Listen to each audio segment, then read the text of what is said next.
இசை பேரரசிக்கு தன்னுடைய இறுதி மரியாதையை செலுத்த வந்திருக்காங்க இசை அரசி சின்ன குயில் சித்ரா அவர்கள். கானக்குயில் எஸ் ஜானகி அவர்களுக்கு தன்னுடைய இறுதி மரியாதையை செலுத்தக்கூடிய காட்சிகளை தான் திரையில பார்க்குறோம்.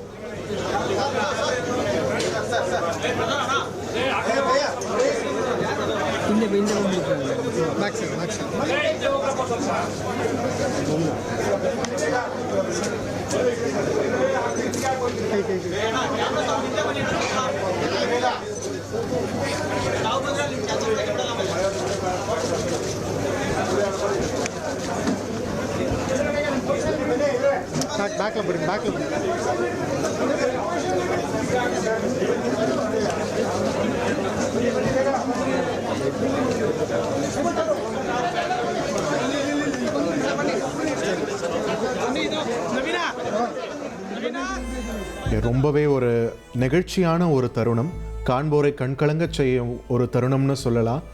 எஸ் ஜானகி அவர்கள் கோலோச்சிய காலத்தில் தான் புதிய பாடகியாக சித்ராம்மா இன்ட்ரொடியூஸ் ஆகுறாங்க தமிழ் உள்ளிட்ட அனைத்து மொழிகள்லையுமே.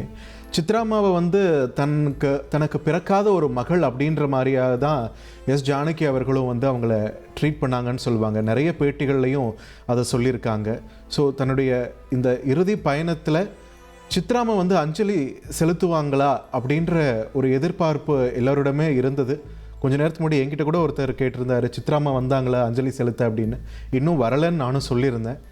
கேட்டு ஒரு 5 நிமிஷத்தில் இப்போது சித்ராம்மா அவங்க வந்திருக்காங்க, மைசூருக்கு வந்திருக்காங்க. தன்னுடைய இசையுலக தாய் தான் பெறாத மகள்னு யாரை எஸ் ஜானகி சொன்னாங்களோ அந்த சித்ராம்மா இப்போ தற்பொழுது ஜானகி அம்மாவிற்கு தன்னுடைய இறுதி மரியாதையை செலுத்தக்கூடிய அந்த காட்சிகளை தான் பார்த்துட்ருக்கோம். கண்ணீர் மல்க தனது இறுதி மரியாதையை செலுத்திவிட்டு வழி அனுப்பி வைக்க வந்திருக்கிறார் KS சித்ரா அவர்கள். இனி செல்லும் இடமெல்லாம் செய்தி. தந்தை டிவியின் வாட்ஸ்அப் சேனலை ஃபாலோ பண்ணினா செல்ல இருக்கும் இடமெல்லாம் செய்தி. இதோ QR கோட் இப்பவே ஸ்கேன் பண்ணுங்க, ஃபாலோ பண்ணுங்க.